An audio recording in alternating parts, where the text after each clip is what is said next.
জানেন কি তারাকে? মা তারা সৃষ্টি কিভাবে হয়েছিল? জানেন কি সকল অমাবস্যার মধ্যে কৌশিকী অমাবস্যা হলো বিরলতম? কিন্তু কেন? চলুন এই সব প্রশ্নের উত্তর জেনে নিই। যিনি জীবকে উদ্ধার করেন, বিপদে রক্ষা করেন, তিনি হলেন তারক। স্ত্রীলিঙ্গে তারক থেকে তারিকা, অর্থাৎ ত্রাণকর্ত্রী। তারিকা তারা। মানুষ রোগ শোক তাপে অর্থাৎ ত্রিতাপ জ্বালায় সর্বদা দগ্ধ হচ্ছেন। এই ত্রিতাপ জ্বালা থেকে মুক্তি দিতে এই ব্রহ্মাণ্ডে এসেছেন স্বয়ং তারা। তারা আসলে ব্রহ্মময়ী, জ্ঞানময়ী। পৌরাণিক গল্প মতে শিবের তপস্যা করছিলেন শুম্ভ নিশুম্ভ দুই অসুর। দেবাদিদেব মহাদেব এই দুজনের তপস্যায় সন্তুষ্ট হন। তখন শুম্ভ নিশুম্ভ শিবের কাছে দেবতাদের জব্দ করার জন্য অমরত্ব বর প্রার্থনা করেন।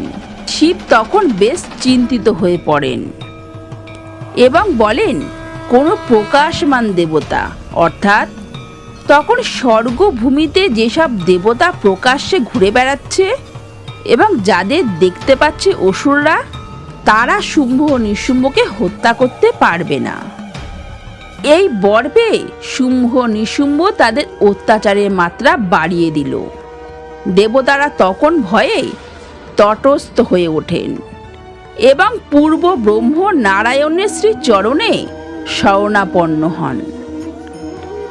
নারায়ণ সব শুনলেন কিন্তু কোনো সমাধান দিলেন না। তিনি বললেন, শিবের কোনো বিধি বিধানের উপরে আমার কিছু করার নেই। সৃষ্টি বা ধ্বংস সবই সামলান দেবাদিদেব মহাদেব, যিনি সব রূপে বিরাজ করছেন। দেবতারা তখন চিন্তায় ভেঙে পড়লেন। তখন নারায়ণ বললেন, তোমরা বরং এক কাজ করো, শিবপত্নী কালীকে তোমাদের দুঃখের কথা বলো। দেবতারা ফিরে এসে হিমালয় পর্বতে একদিন একাকী মা কালীর দর্শন পেলেন এবং সমস্যার কথা মায়ের চরণে নিবেদন করলেন। মা কালী শুম্ভ ও নিশুম্ভর অত্যাচারের কথা দেবতাদের মুখ থেকে শুনে ভয়ঙ্কর ক্রুদ্ধ হয়ে উঠলেন। তখন মা কালীর শরীরের কোষ থেকে একটি অংশ আলাদা হলো এবং এক দেবীর সৃষ্টি হলো।